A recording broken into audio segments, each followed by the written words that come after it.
தொடர்ந்து செய்திகளை விரைவாகவும் துல்லியமாகவும் வழங்கும் எக்ஸ்பிரஸ் 18 செய்தி தொகுப்பை பார்க்கலாம்.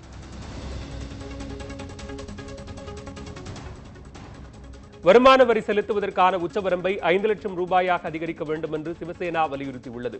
மத்திய நிதியமைச்சர் அருண் ஜேட்லிக்கு இது தொடர்பாக எழுதியுள்ள கடிதத்தை மகாராஷ்டிர முதலமைச்சர் தேவேந்திர பட்னவிஸிடம் சிவசேனா ஒப்படைத்துள்ளது. அதில் 2017-2018 ஆண்டுக்கான நிதிநிலை அறிக்கையில் வருமான வரி செலுத்துவதற்கான உச்சவரம்பை 5 லட்சம் ரூபாயாக அதிகரிக்க வேண்டும் என்று வலியுறுத்தியுள்ளது.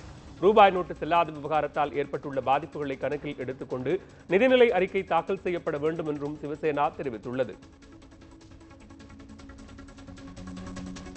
திருச்சியில் நடைபெற்ற விவசாயிகள் குறைதீர் கூட்டத்தில் வறட்சியால் பாதிக்கப்பட்ட விவசாய தொழிலாளர்களுக்கு தலா 15,000 ரூபாய் வழங்க வேண்டும் என கோரிக்கை விடுக்கப்பட்டுள்ளது.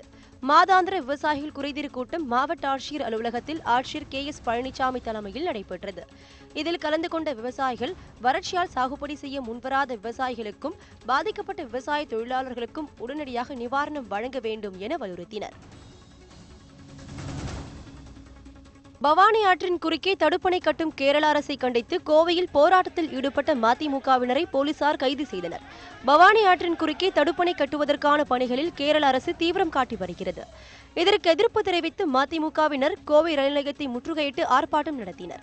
கேரள அரசு தடுப்பணை கட்டுவதால் வரும் காலங்களில் தமிழகத்தில் தண்ணீர் பற்றாக்குறை ஏற்படும் என அவர்கள் தெரிவித்தனர். இதையடுத்து போராட்டத்தில் ஈடுபட்ட அனைவரையும் போலீசார் கைது செய்தனர்.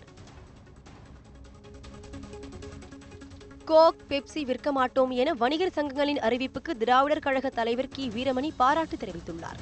திராவிடர் கழக தலைவர் கி. வீரமணி வெளியிட்டுள்ள அறிக்கையில் மார்ச் 1ஆம் தேதி முதல் கோக், பெப்சி விற்க மாட்டோம் என்ற அறிவிப்பால் வணிகர்களுக்கு 1400 கோடி ரூபாய் அளவுக்கு இழப்பு ஏற்படும் என தெரிவித்துள்ளார். மத்திய மாநில அரசுகள் செய்ய தவறியதை வணிகர் அமைப்புகள் செய்துள்ளதாகவும் அவர் கூறியுள்ளார்.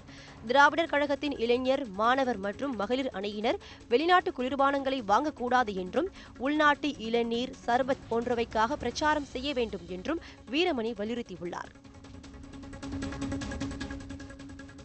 சென்னை விமான நிலையத்தில் இருந்து சிங்கப்பூர் செல்லும் பயணியிடம் இருந்து 77 லட்சம் ரூபாய் வெளிநாட்டு பணத்தை வருவாய் புலனாய்வு அதிகாரிகள் பறிமுதல் செய்துள்ளனர். சிங்கப்பூர் செல்வதற்காக ஷாகுல் ஹமீத் என்பவர் இன்று காலை விமான நிலையம் சென்றுள்ளார்.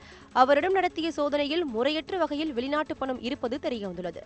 இதையடுத்து வருவாய் புலனாய்வுத்துறை அதிகாரிகள் அவரிடம் தொடர்ந்து விசாரணை நடத்தி வருகின்றனர்.